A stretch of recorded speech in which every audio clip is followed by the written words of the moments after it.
አቶ እዩ ጩፋ ሃይማኖትንና መንግስትን ለማጋጨት በመንቀሳቀሱ እገዳ ተጥሎበታል። ህገ ወጥ ነው ተብሎ ታግዷል። መንግስትንና ሃይማኖትን ለማጋጨት መስራት የሚሉ ክሶች ቀርበውበታል። ይሄ አታላይ ጴንጤ የኦርቶዶክስ ሴቶችን ወደ ጌታ እያኮበለለ እያስቸገረ ነው። ምን ይሻለዋል?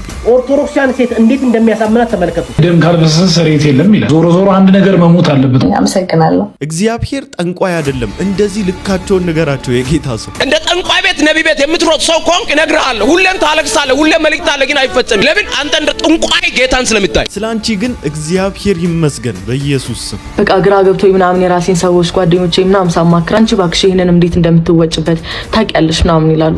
እኔ አባት አለኝ የሚሰማ። የገደላችኋቸውን እንደዚህ አይነት ወጣቶችንና መሰሎቹን ከኢየሱስ ክርስቶስ ውጪ የሚፈውስ አለ እንዴ? ኦርቶዶክሱኛ መሞት ፈልጋለሁ። ማርያምን ከሚከዳ ጋና ምንም ቢበላ ይሻላል። በምናብ ለተሳለችዋ ማርያም እንደዚህ መሆን ግን ጤናማነት ነው ወገንታት? በነገራችን ላይ ማርያምን ወርቅን ብታለብሳት ዳይመንድን ብታለብሳት አይሞቃትም አይበርዳትም። ነውርን ክብር ያለበሳችሁ ሰዎች ግን እግዚአብሔር ዝም እንደሚላችሁ ነው እንደምታስቡት? የዚህ ሰው የቪዲዮ በመጣልኝ ቁጥር ፊቱ ላይ ያለው ደስታ ነው የሚረብሸኝ። ለዛ ነው ድብን እንመርጣለን የምንለው። ማስተዋል እውነትም ቤተሰቦችሽ ትክክለኛ ስም ነው ያወጡልሽ። እንግዲህ ጥበብ እንደሌላቸው ሳይሆን እንደ ጥበበኞች እንዴት እንደምትኖሩ ተጠንቀቁ። ነገር ግን እግዚአብሔር በምህረቱ ባለጠጋ ስለሆነ ምህረቱ ብዙ ነው፣ ምህረቱ ብዙ ነው፣ ብዙ ነው፣ ብዙ ነው፣ ምህረቱ ብዙ ነው፣ ብዙ ነው።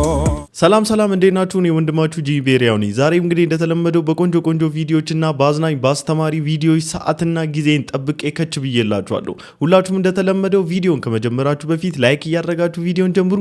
ሰብስክራይብም ያላደረጋችሁ ሰዎች ሰብስክራይብ እያደረጋችሁ ቤተሰብ ሁኑ። ወዳጅነታችሁን አጠናክሩ።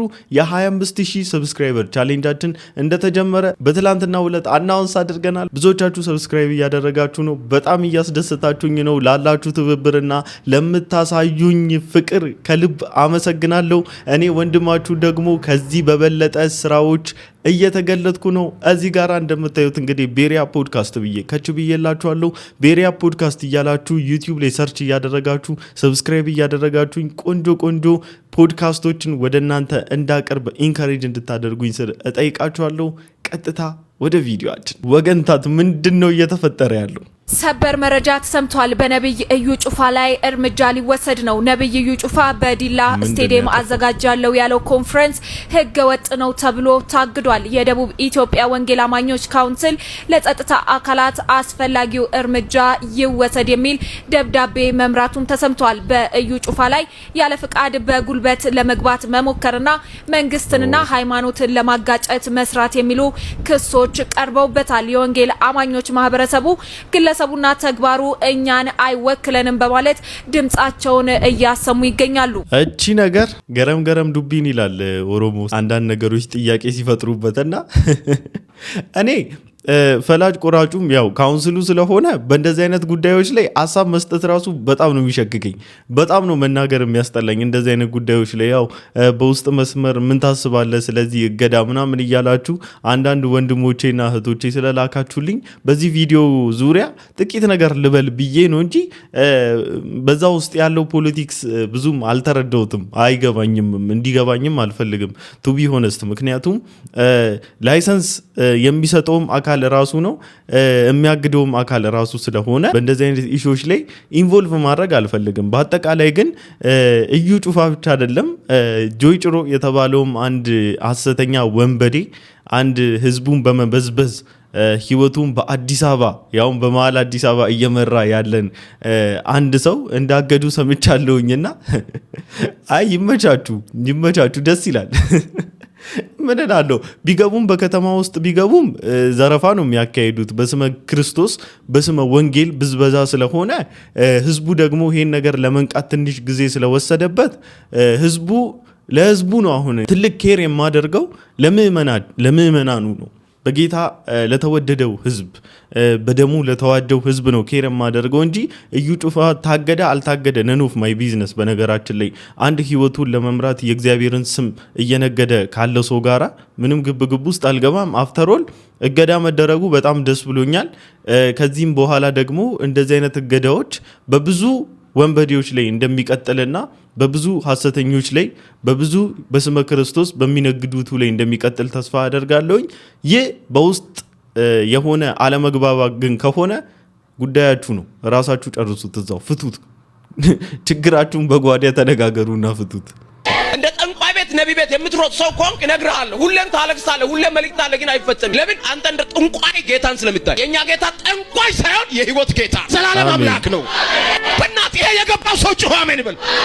ጠንቋይ አይደለም፣ ለጫማና ለሆነ ነገር የሚፈለግ ጌታ አይደለም፣ ለኑሮ የሚፈለግ ጌታ አይደለም። እሱ ህይወቱን የሰጠኝ ጌታ ነው። አንጀቴን ያራስሽው በያ ጌታ በጣም ነው ደስ ያለኝ። እግዚአብሔር ጠንቋይ አይደለም። የሆነ ችግርን አሁን አለ አይደለ? ተለምዷል። ከድሮም በአባቶቻችን በእናቶቻችን ምናምን በቃ ተለምዷል። ይሄ በጥንታውያኑ ተለምዷል። የሆነ ችግር ሲፈጠር በህይወታችን ውስጥ ምንድነው አዋቂ ቤት ይኬድ እስቲ ምናምን የሚባል ነገር። አዋቂ ቤት የሚባለው እንግዲህ ጠንቋይ ነው። ምንም አዋቂ ሆኖ አይደለም፣ ጠንቋይ ነው። ለምንድነው የምታሳምሩት ስሙን?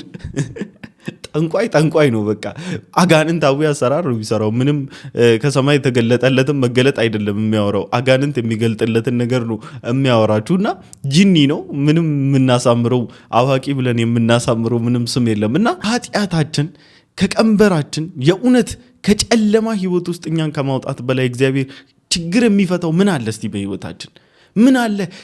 ከእግዚአብሔር ጋራ ከነበረን ቁጣ እኛን መለስ ማድረጉ ከእግዚአብሔር ጋር እኛን መካከለኛ ሆኖ ከማስታረቁ በላይ ችግር ፈቺነት የት አለ እንዴ? ከዚህ የበለጠ ችግር ነበረ እንዴ በህይወታችሁ? ጨለማ ውስጥ ከመመላለሳችን የበለጠ ችግር ነበረ እንዴ በህይወታችን? ምንድነው የምታወሩት? ምንድነው ቤተክርስቲያን ስትሄዱ ምንድነው አጀንዳ አድርጋችሁ ይዛችሁ የምትሄዱት? ምንድነው ርዕስ አድርጋችሁ ይዛችሁ የምትሄዱት? ኧረ በኢየሱስ ክርስቶስ እናንተ ተንጠባጥበን ልናገለግለው ተንበርክከን ዴይ ቱ ዴይ ማለት ነው እንዲህ በደረታችን ተኝተን ብናመልከው ማለት ነው የሚያንስብን ሰዎች ነበር። ጭራሽ ቤተክርስቲያን ስትሄድ ቡክ ምናምን ይዘህ ትሄዳለህ። ነውር እኮ ነው። ጭራሽ ቤተክርስቲያን የምትሄደው አሁንማ የቤታችሁ ውስጥ ዱቄትና ዘይት እያለቀ ሲመጣ ሆኗል። በእርግጥ ዘይትና ዱቄት ሲያልቅ የምትሄዱበት ቦታ ቤተክርስቲያን ነው ብዬ አላስብም። ምክንያቱም እዛ የሚሰበክላችሁ ዱቄትና ዘይት ስለሆነ ማለት ነው። ይህ ፕሮቴስታንት ጴንጤ ኦርቶዶክሳን ሴት እንዴት እንደሚያሳምናት ተመልከቱ። እሷ ስለማታነብ ስለማታውቁ ብቻ ተመልከቱ። እናዳምጣችኋለን፣ መልስ እንሰጣችኋለን። 6 ደቂቃ ብቻ ስጡኝ። እንዲሁ ለሃይማኖት ለፈጣሪ 6 ደቂቃ መታገስ ከከበደ እግዚአብሔርን ብሎክ አድርገኝ። ግን ቁጭ ብለህ ከተማርክ የሚገርም ትምህርት ትሰጣለህ። የሚገርም መልስ ትሰጣለህ።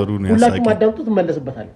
ይህን የመሰለ ውበት ይዘሽ ግን ማለት ወዴት የምትገቢ ይመስልሻል? ብትሞች ገነት ሲሆን ገስ ስታደርጊ ዝም ብለሽ እንጃ የት ነው የምገባው? እንኳን ሲኦል አይመስለኝም። ምክንያቱም እግዚአብሔር መሐሪ ስለሆነ ይምረኛል ብዬ አስባለሁ። ለምሳሌ መጽሐፍ ቅዱስ ላይ እግዚአብሔር ቅዱስ ነው የሚል። እግዚአብሔር ጋር ደግሞ ወራሽ ለመሆን አንድ ሰው ግዴታ ቅዱስ መሆን አለበት እና አንቺ ደግሞ እግዚአብሔር ፊት ልታቀርቢ የምትሽው ቅድስና ሌቭል አለኝ ብለሽ ታስቢያለሽ? እግዚአብሔር መሐሪ ስለሆነ ዳሚንስ እኔ ይቅርታ ስለምጠይቀው ፈጣሪ እንደሚምረኝ አውቃለሁ። ለምሳሌ መጽሐፍ ቅዱስ ላይ ደም ካልፈሰሰ ስርየት የለም ይላል። ዞሮ ዞሮ አንድ ነገር መሞት አለበት አንቺ እግዚአብሔር ፊት ምህረትን ለማግኘት። አንቺ ያንን ምህረት እንዴት ነው የምታገኘው? በጥምቀት ነው። ምንድን ነው ስርየት ያገኘሽው? በጥምቀት ነው። ስርየት ማግኘው በጥምቀት ነው። ታዲያ ማለት ደም ካልፈሰሰ ነው ስርየት የለም የሚለው እንጂ ጥምቀት ካልተጠመቅሽ አይልም መጽሐፍ ቅዱስ። ለምሳሌ አንቺ ግን ንገረኛ፣ የጠየቅኝ አንተ ነህ። የክርስቶስ ኢየሱስ ደም ፈሶልሽ ስላንቺ አንቺ በፈሰሰው ደም በክርስቶስ ኢየሱስ ካመንሽ እግዚአብሔር ፊት ይቅርታን ታገኛለሽ። ከእግዚአብሔር ጋር የታረቅሽበት ዋነኛው መሰረትሽ ክራይስት ነው። አንቺ ኤኒ ታይም ወደ እግዚአብሔር ለመምጣት ስታስቢ በደሙ በኩል ከመጣሽ ህይወትን ታገኛለሽ። አመሰግናለሁ። በጣም ማለት ሪማይንደር ነው የሆነኝ ለኔ። አመሰግናለሁ። ትምህርቱን በደንብ አድርገን እንማራለን። እግዚአብሔር የመጀመሪያዎቹን ሰዎች አዳምና ሔዋንን ሲፈጥራቸው በመካከላቸው ፍጹም የሆነ ሰላም፣ ፍቅር የሆነ የጠበቀ ግንኙነት ነበረው ይላል መጽሐፍ ቅዱሱ። እግዚአብሔር ሰውንም በኤደን ገነት አኖረው ካለ በኋላ የሚያስፈልገውን ሁሉ አሟላለት ይላል። ይህ የምታገኙት በኦሪት ዘፍጥረት ምዕራፍ 2 ላይ ነው። ፈጣሪ ለሰው ልጅ ነጻ ፍቃድ የሰጠው ሲሆን ታዛዥነቱን ለመፈተን ግን አንድ ሕግ ብቻ ሰጠው ይላል። እግዚአብሔር አምላክም ሰውን እንዲህ ብሎ አዘዘው፣ ከገነት ዛፍ ሁሉ ትበላለህ፣ ነገር ግን መልካምና ክፉን የሚያስታውቀው ዛፍ አትብላ፣ እርሱም በበላ ቀን ሞትን ትሞታታለህ ይላል መጽሐፍ ቅዱሱ ዘፍጥረት ምዕራፍ 2 ከቁጥር 16-17 ላይ። ከገነት ምን እቺን ዛፍ አትብላ ተባለ፣ እቺን ፍሬ አትብላ ተባለ። የሰው ልጅ ምን አረገ? መጨረሻ ላይ አለመታዘዙን አሳየ። ስለዚህ ሰይጣን በእባብ ተመስሎ በመምጣት ሔዋንን አሳታት ይላል መጽሐፍ ቅዱሱ። ከዛፍ ብትበሉ አትሞቱም፣ ነገር ግን እንደ እግዚአብሔር ትሆናላችሁ በማለት ዋሻት። ሔዋንም እግዚአብሔር አትብሉ ካለው ዛፍ ፍሬ በላች ይላል መጽሐፍ ቅዱስ። ለባሏም ለአዳም ሰጠችው፣ እርሱም በላ። ይህ ያለመታዘዝ የማመጽ ድርጊት የሰው ልጅ ከፈጣሪ ጋር እንዲጣላ እንዲላይ ዋናው ምክንያት ነው ይላል። ስለዚህ ዋናው ምክንያት እዚህ ላይ ነው የሚመሰረተው። እግዚአብሔር ፍጹም ቅዱስ ስለሆነ ከኃጢአት ጋር ህብረት ማድረግ አይችልም እና ሔዋን የፈጣሪ ህግ በጣሱ ጊዜ ኃጢአት ወደ ዓለም ገባ ይላል። ወደ ምን ኃጢአት ወደ ዓለም ገባ። ስለዚህ እኛ ጥንተ አብሶ ነበርብን። የውርስ ኃጢአት ከማን የወረስ ነው? ከአዳም። ስለዚህ እግዚአብሔር አትብሉ ያላቸውን በሉ፣ አለመታዘዛቸውን አሳዩ፣ ማመጻቸውን አሳዩ። ሞት ወደ ዓለም መጣ። የማይሞት ስጋ የማይረጅ ስጋ አረጀ፣ የማይሞት ነፍስ ሞተ። ስለዚህ ከእግዚአብሔር ጋር ሊያስታርቃቸው የሚችል ፍጹም ቅድስናቸውን አጡ፣ ከኤደን ገነት ተባረሩ፣ ከእግዚአብሔር መንግስት ወጡ ይላል መጽሐፍ ቅዱስ። እዚህ ጋር ነው እግዚአብሔር ፍቅር ነው፣ ደግ ነው፣ ቸር ነው፣ ይቅር ባይ ነው። እግዚአብሔር ደግሞ እዚህ ጋር ትልቁ ባህሪ ደግሞ ፈራጅ ነው። ምን ፈረደ? ሞት ወደ ዓለም መጣ። ስለዚህ የኃጢአት ደመወዙ ምንድነው? ሞት ነበረና በሰው ልጅ ሁሉ ሞት ወደ ዓለም መጣ ነው የሚለው እዚህ ጋር ነው ሲነው። እግዚአብሔር ደግሞ በዚህ ሌላኛው ባህሪ ደግሞ ይቅር ባይና ደግ ቸር ስለሆነ እግዚአብሔር አንድያ ልጁን ሰጥቶ ከልጅ ተወልጄ ከ5500 ዘመን በኋላ ተወልጄ አድናለሁ ባለው መሰረት በነቢያት ሲነገር የነበረው ትንቢት በአዲስ ኪዳን ተፈጸመ። እግዚአብሔር አንድያ ልጁን ሰጠ። እግዚአብሔር አንድያ ልጁን ሲሰጥ ከድንግል ማርያም ተወለደ። ያቺ ድንግል ማርያም የተባለችው ሴት በአምላክ ሕሊና ቀድማ የታሰበች በሔዋን አለመታዘዝ ምክንያት ያጣነውን ትህትና ጭምር በድንግል ማርያም ያገኘንበትና ኢየሱስ ክርስቶስ ስጋ ለብሶ ወደ ምድር መጥቶ ይህ በኃጢአት የተጨማለቀውን ሰው ከኃጢአት ያወጣበትን መንገድ ሜትዱን ነበረ መናገር የነበረበት። ያንን ኪ ፖይንት ነበረ መንካት የነበረበት። ግን ሄዶ ኢየሱስ ክርስቶስን እንደ ሁለተኛ አዳም ስለያዘው ከዛ በኋላስ የግድ ደግሞ ሔዋን የምትባለዋን ደግሞ ለማምጣት ማርያምን ደግሞ ተጠቀማት። ይሄ እኮ ፋላሲ ነው፣ ማፋለስ ነው። አሁን የወንድማችን ከተናገረው ምንም የተለየ ነገር የለውም። የሆነች ነገር ለወጥ ማድረግ የሚፈልጉት ለማርያም የሆነች ፕራዮሪቲ መስጠት ስለሚፈልጉ ነው። እሱ እኮ እናንተ ስለሰጣችሁ ሳይሆን እግዚአብሔር አስቀድሞ ስለሰጣት የምንሰጣት ጉዳይ ነው እንጂ እናንተ በትምህርት አሳምራችሁና መጽሐፍ ቅዱስ ያላላትን አድርጋችሁ ለማስተማር ስለሞከራችሁ አይደለም። ኦርቶዶክሱኛ መሞት ፈልጋለሁ። ማርያምን ከሚከዳ ጋና ምንም ቢበላ ይሻላል። እውነትን ነው የምላችሁ። ጋናም ላይ ብገባ ይሻለኛል። እነኚህ ምክር ያስፈልጋቸዋል። ይልቁንስ እነኚህም ብትመክራቸውና ለነኚህ የመዳን መንገድ ማርያም ሳትሆን ኢየሱስ ክርስቶስ እንደሆነ ማርያም ደግሞ ትውልድ ሁሉ ብጽዕት ይሏት ዘንድ የተገባት አንዲት እናት እንደሆነችና የዓለም ሁሉ የሁላችን እናት እንደሆነች ልታስተምር ይገባል እንጂ ገና ለገና ፕሮቴስታንቱን ለመቃወም ስትል የእግዚአብሔርን ቃል ልታጣምም አይገባም።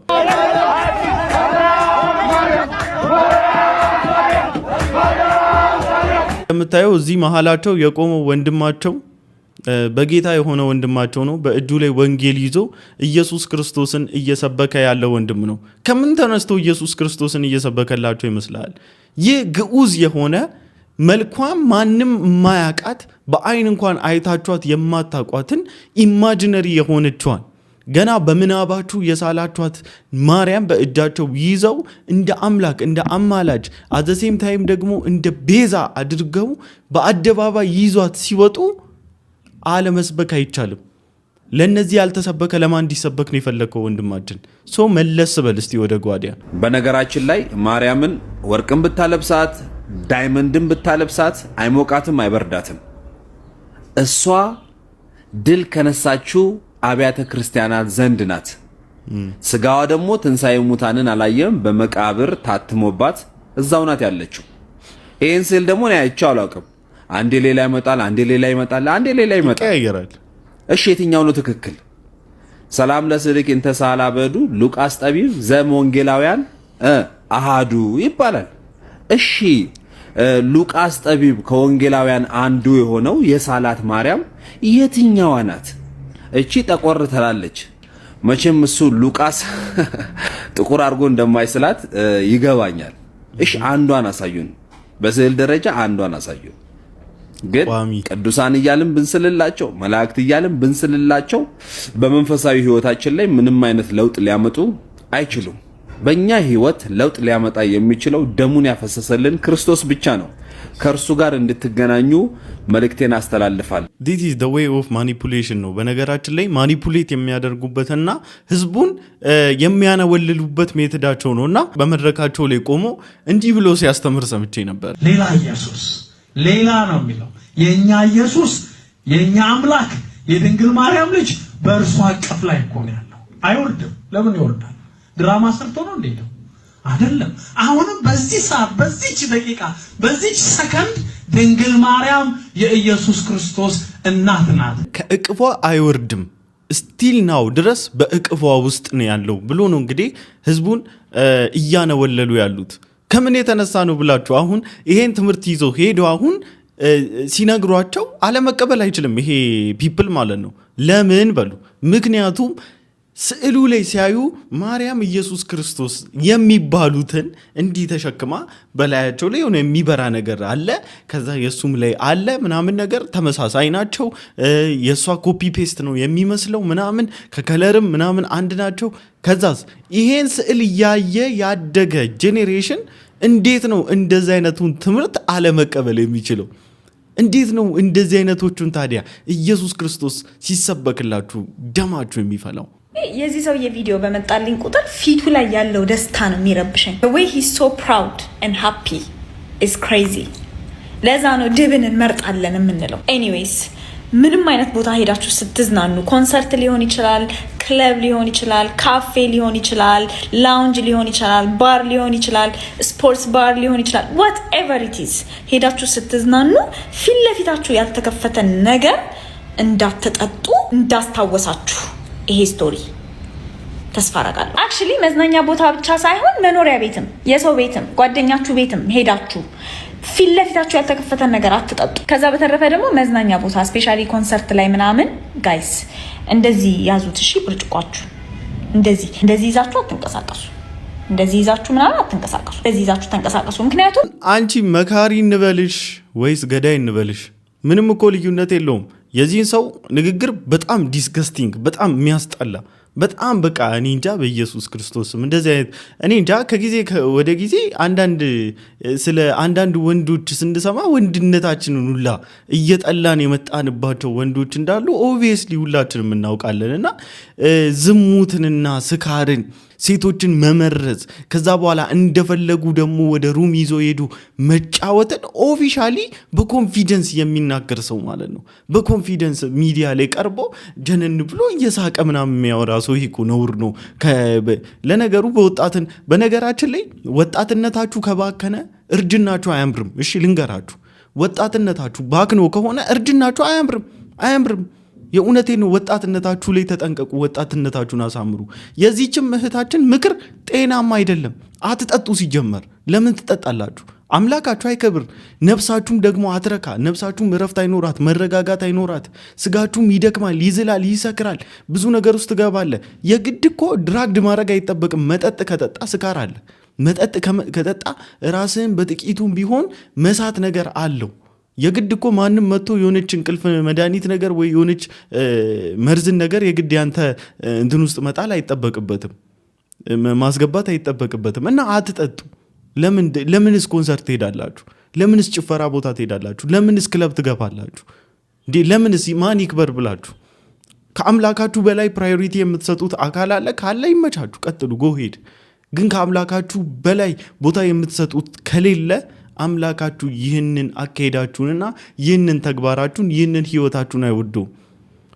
አይ ነው አይ ፊል ሄር ይገባኛል። ስትሄዱ ተጠንቀቁ ነው። ከሄዳችሁ ተጠንቀቁ። ግን እንደ ወንድም ስመክራችሁ አትሂዱ፣ ጭራሽ አትሂዱ። ነፍሳችሁም ስጋችሁም ሁሉ ነገራችሁ ነው ረክሶ የምትመለሱት። ይቅርባችሁ። እንግዲህ ጥበብ እንደሌላቸው ሳይሆን እንደ ጥበበኞች እንዴት እንደምትኖሩ ተጠንቀቁ። ቀኖች ክፉዎች ናቸውና ዘመኑን በሚገባ ዋጁ። ስለዚህ ሞኞች አትሁኑ። የጌታ ፈቃድ ምን እንደሆነ አስተውሉ እንጂ በመንፈስ ተሞሉ እንጂ በወይን ጠጅ አትስከሩ፣ እርሱ ብክነት ነውና። በመዝሙርና በውዳሴ በመንፈሳዊ ዝማሬ እርስ በርሳችሁ ተነጋገሩ፣ ለጌታም በልባችሁ ተቀኙ፣ አዚሙ። በዚህም ለእግዚአብሔር በጌታ በኢየሱስ ክርስቶስ ስለ ሁሉም ነገር ሁልጊዜ አመስግኑት።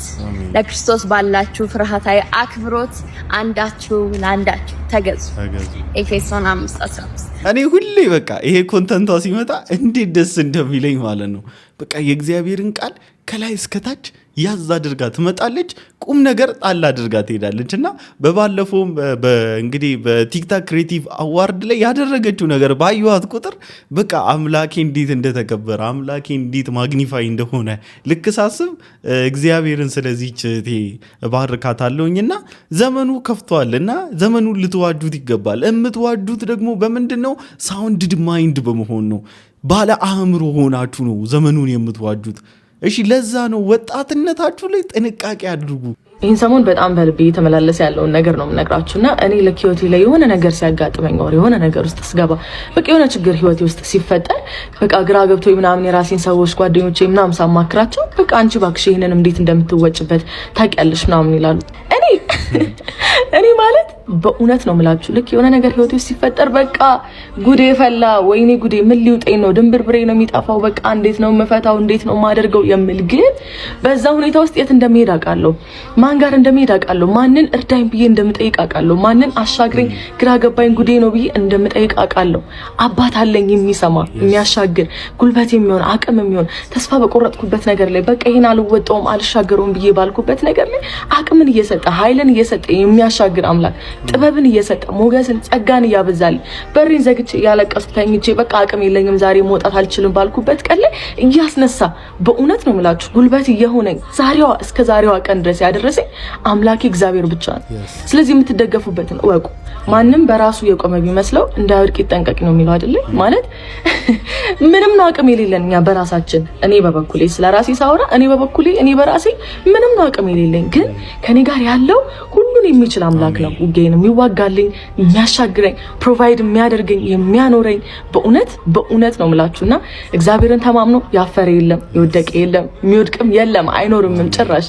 ስለዚህ ለሁላችንም አባት የሆነ ፍቅሩ ምሕረቱ የማያልቅበት ቸር ጌታ ነው ያለንና እኔ ችዬ ሳይሆን በእኔ ላይ ያለው ችሎልኝ ነው። እቺታችን በጌታ የሆነች ቀን ማንም እኮ አላመነም ታውቃላችሁ። እንደውም ብዙዎቻቸው አንፎሎው ላደረጓት ያ ሁሉ ሺህ ሰብስክራይበር ሁሉ ከዷት ታውቃላችሁ። ምክንያቱም ያኔ በቃ ዝም ብላ መቮለግ ነው ምናምን ከጀማዎቿ ጋር መገናኘት የሆነ ኢቨንት መካፈል ምናምን ነበረ። ከዛ ከሆነ ጊዜ በኋላ በዝማሬ መገለጥ ምናምን ስትጀምር መጽሐፍ ቅዱስ እጇ ላይ ሲያዩ ምናምን ለካ መናፍቆንሽ ምናምን ብዙዎቻቸው አገለሏት፣ አራቋት ምናምን። እግዚአብሔር ግን መልካም ነው። ልበ አምላክ ዳዊት እንዲህ ይላል፣ እግዚአብሔር ብርሃኔና መድኃኒቴ ነው፣ የሚያስፈራኝ ማን ነው? እግዚአብሔር የሕይወቴ መታመኛዋ ነው፣ የሚያስደነግጠኝ ማን ነው? ክፉዎች አስጨናቂዎቼ ጠላቶቼም ሥጋዬን ይበሉ ዘንድ በቀረቡ ጊዜ እነርሱ ተሰናከሉና ወደቁ። ሰራዊትም ቢሰፍርብኝ ልቤ አይፈራም፣ ሰልፍም ቢነሳብኝ በዚህ ይተማመናለሁ። እግዚአብሔርን አንዲት ነገር ለመንኩት፣ እርሷንም እሻለሁ፣ በሕይወቴ ዘመን ሁሉ በእግዚአብሔር ቤት እኖር ዘንድ፣ እግዚአብሔርን ደስ የሚያሰኘውንም አይ ዘንድ፣ መቅደሱንም እመለከት ዘንድ። በመከራዬ ቀን በድንኳኑ ሰውሮኛልና፣ በድንኳኑም መሸሸጊያ ሸሽጎኛልና፣ በዓለት ላይ ከፍ ከፍ አድርጎኛልና። እነሆ አሁን በዙሪያዬ ባሉ በጠላቶቼ ላይ ራሴን ከፍ ከፍ አደረገ። በድንኳኑም የእልልታ መሥዋዕትን ሰዋው። ለእግዚአብሔር እቀኛለሁ እዘምርለትም አለው። አቤቱ ወደ አንተ የጮኽኩትን ቃሌን ስማኝ፣ ማረኝና አድምጠኝ። አንተ ፊቴን እሹት ባልክ ጊዜ አቤቱ ፊትህን እሻለሁ። ልቤ አንተን አለ፣ ፊትህን ከኔ አትሰውር። ተቆጥተህ ከባሪያ ፈቀቅ አትበል። ረዳቱ ነኝ አትጣለኝም። የመድኃኒቴ አምላክ ሆይ አትተወኝ። አባቴና እናቴ ትተውኛልና እግዚአብሔር ግን ተቀበለኝ። አቤቱ መንገድህን አስተምረኝ፣ ስለ ጠላቶቼም በቀና መንገድ ምራኝ። የሐሰት ምስክሮችና አመፀኞች ተነስተውብኛልና ለጠላቶቼ ፈቃድ አትስጠኝ። የእግዚአብሔርን ቸርነት በሕያዋን ምድር አይ ዘንድ አምናለሁ። እግዚአብሔርን ተስፋ አድርግ፣ በርታ፣ ልብህም ይጽና። እግዚአብሔርን ተስፋ አድርግ። አሜን። በኢየሱስ ክርስቶስ ስም። ልበ አምላክ ዳዊት ሲል በቃ የሆነ ደስ የሚል ግሬስ አለው እና ልጁ ከሆነ ጊዜ በኋላ ነው የሆኑ ዘፈኖችን ምናምን መነካካት ሲጀምር የሚገርማችሁ በጣም ብዙ ፎሎወሮቹ ጀጅ አላደረጉትም። ልበ አምላክ ዳዊት ስትል ነው የሚያምርብህ እያሉት ኢንከሬጅ ሲያደርጉት ልቡን የሚደግፍ ኮሜንት ይሰጡት ነበረ እና እንደዚህ አይነት ሰዎችን ሳይ የእውነቴን ነው ምላችሁ ብሳሳት እንኳን ሚዲያ ላይ ወጥቼ ስሳሳት እንኳን የእውነት በፍቅር የሚመልሱኝ ሰዎች እንዳሉ ፊል አደርጋለሁ እና እግዚአብሔር ስሙ ይባረክ። የእውነት እንደናንተ አይነት ወንድሞች ስለሰጠን እህቶች ስለሰጠን አላችሁ። በጣም በውስጥ መስመር እየመጣችሁ የምትመክሩ የምትገጽጹ በጣም ብዙ አላችሁ። እግዚአብሔር ዘመናችሁን ይባርክ። ወዳችኋለሁ። የእውነት ከልብ ነው የምወዳችሁ። ለማንኛውም ለዛሬ ይዤላችሁ የመጣሁት ቪዲዮ ይሄን ይመስል ነበረ። ሁላችሁም እንደተማራችሁበት እንዲሁም ደግሞ እንደተዝናናችሁበት ቁም ነገርም እንደጨበጣችሁበት ተስፋ አደርጋለሁ። በቀጣይ ቪዲዮ እስክንገናኝ ድረስ ሰላም ቆዩልኝ። ይህ የጂሚ ቤሪያ የሪአክሽን ቻናል ነው። ቤሪያ ፖድካስት ደግሞ በቅርብ ጊዜ ይጠብቁን። ወዳችኋለሁ። ይመቻችሁ።